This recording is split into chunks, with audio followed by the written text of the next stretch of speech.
Well, hello again. I've done some work on the audio for this little video series, and I hope you'll be able to maybe hear me a little bit better this time than in the previous videos that you've watched for introductions to various weeks of HEOC 725, Policy, Politics, and Law of Higher Education. Week 5, where we are just beginning, is going to be devoted to a couple of issue areas. First of all, student rights and responsibilities, and Professor Wolf will be working with you on that with some readings from Kaplan and Lee and a discussion of the Martinez and the Bradshaw cases. The old idea used to be that universities functioned in place of the parents. That doctrine is changing somewhat, and it's important that you know the legal status of students and the rights and responsibilities that students have when they attend a college or university. The other topic in week 5 has to do with the tension that sometimes develops between an institution of higher education and its surrounding and supporting culture or society or political entity. There are sometimes political pressures put on colleges and universities, some of which might be acceptable under some circumstances, and some of which turn out to be unacceptable.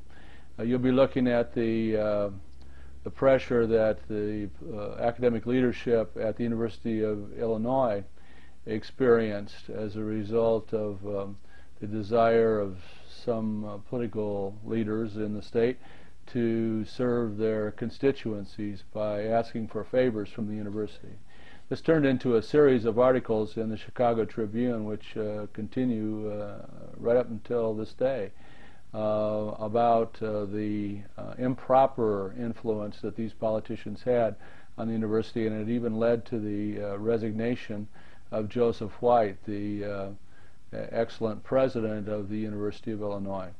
When too many concessions are made, political concessions are made by a college or university, sometimes these sort of tragic outcomes occur. And we'll want to be talking about how a leader, an academic leader, draws the line in such cases. By the end of week 5, you should be able to provide examples of political intrusions on policy making at the university. You should understand how presidents and boards can protect themselves from those kinds of pressures.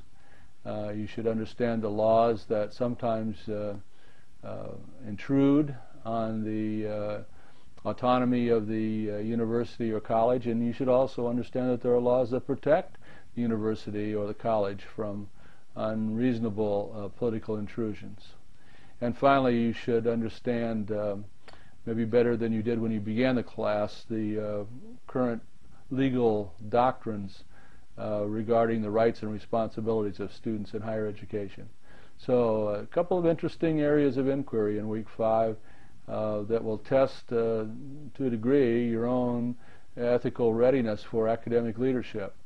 One of the first things you should do as a leader is admit what you don't know when you don't know it, and this is a good time to do it. This is a good time to seek the guidance of others in the course, and I think if we do that, we can all learn together in week 5. Looking forward to our discussions this week, and I'll be talking with you soon.